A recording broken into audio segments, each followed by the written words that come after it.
ಓಂ ಗಣಪತಿಯೇ ನಮಃ. ಆವತ್ತು ಸ್ಟೀವ್ ಆಗಿ ತಲೆ ಕೆಟ್ಟು ಹೋಗ್ಬಿಡ್ತು. ಈ ದ್ರಾವಿಡ್ ಏನ್ ಬ್ಯಾಟಿಂಗ್ ಆಡ್ತೀನೋ ಅಥವಾ ಡಿಲೇಟ್ ಪಿಚ್ ಎಷ್ಟು ಗಟ್ಟಿ ಇದೆ ಅಂತ ಚೆಕ್ ಮಾಡ್ತೀನೋ ಅರ್ಥ ಆಗದೆ ಪದೇ ಪದೇ ತಲೆ ಕೆರೆದ್ಕೊಂಡ. ಬೌಲರ್ಸ್ ಬೌಲಿಂಗ್ ಮಾಡಿ ಮಾಡಿ ಸುಸ್ತಾದ್ರು, ಫೀಲ್ಡರ್ಸ್ ಫೀಲ್ಡಿಂಗ್ ಮಾಡಿ ಮಾಡಿ ಸುಸ್ತಾದ್ರು. ಇವ್ನ್ ಹೇಗಪ್ಪ ಔಟ್ ಮಾಡೋದಂತ ಯೋಚನೆ ಮಾಡಿ ಮಾಡಿನೇ ಸ್ಟೀವ್ ಸುಸ್ತಾಗಿದ್ದ. ಅದಕ್ಕೆ ಮೊದಲು ಪಾಂಟಿಂಗ್ ಅಬ್ಬರ್ಸ್ಕೊಂಡು ಡಬಲ್ ಸೆಂಚುರಿ ಮಾಡಿದ್ರೆ ಈ ದ್ರಾವಿಡ್ ಡಬಲ್ ಸೆಂಚುರಿ ಮಾಡೋ ಹೊತ್ತಿಗೆ ಆಸ್ಟ್ರೇಲಿಯಾದ ಆಟಗಾರರೇ ಮೈಕೈ ಮುರ್ಕೊಂಡಿದ್ರು. ಅವ್ರ ಕೊಬ್ಬರಿಗೆ ಹೈರಾಣಾಗಿ ಸೆಕೆಂಡ್ ಇನ್ನಿಂಗ್ಸ್ ನಲ್ಲಿ ಯಾರಿಗೂ ಬ್ಯಾಟ್ ಎತ್ತೋಕ್ಕೂ ತಾಕತ್ತಿರ್ಲಿಲ್ಲ. ಪಾಂಟಿಂಗ್ ಪಿಚ್ ಮೇಲೆ ಬಿದ್ಬಿಟ್ಟ. ಆಸ್ಟ್ರೇಲಿಯಾ ಆಲ್ ಔಟ್ ಆಗ್ಬಿಡ್ತು. ನಮಗ್ ಮುಂದಿದ್ದಿದ್ದೇ real task.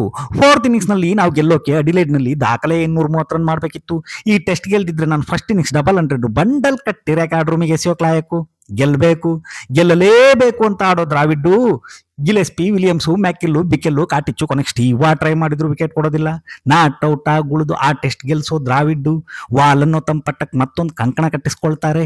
Border Gavaskar trophy 2003 ನಮ್ಮಲ್ಲೇ ಉಳಿಯುತ್ತೆ. ಮಂಗಳವಾಗಲಿ ದ್ರಾವಿಡ್ಡನಿಗೆ, ಮಂಗಳವಾಗಲಿ ಸರ್ವರಿಗೂ.